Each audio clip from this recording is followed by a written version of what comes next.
So what I'm going to do today is called a walk-away split. So essentially it's just a way of splitting my hives that is very easy and doesn't take a lot of effort and usually has a pretty good success rate.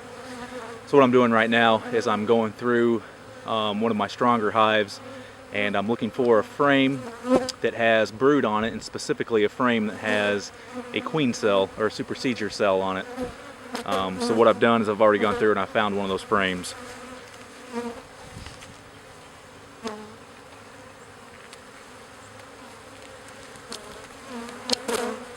So as you can see here on this frame, on the bottom there are some vertical cells.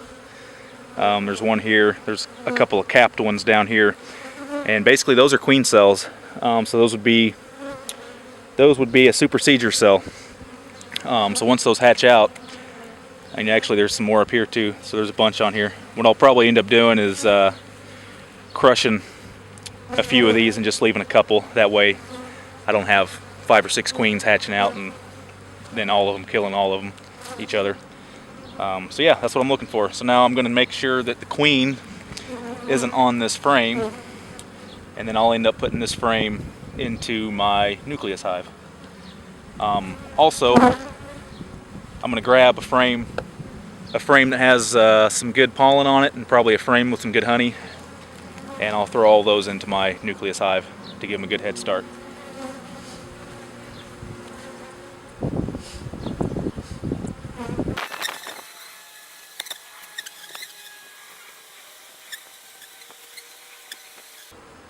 Okay, so it looks like there's no queen on this frame.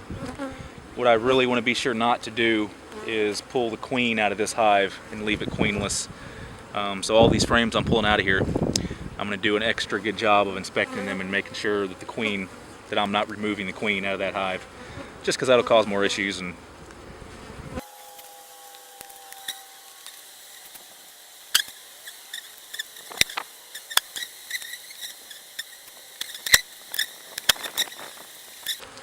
So here's a frame that's got some pollen and some honey on it, and I'll just inspect that, make sure the queen's not on it. I'll leave these foragers on there, and then I'll put that in my nucleus.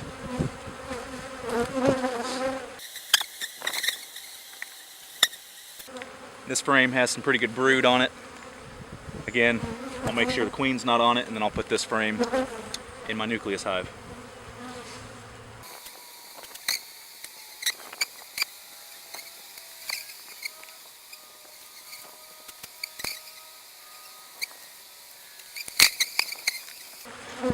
Now I'm just going to replace the frames that I took out with some empty frames, and I'll kind of checkerboard them a little bit.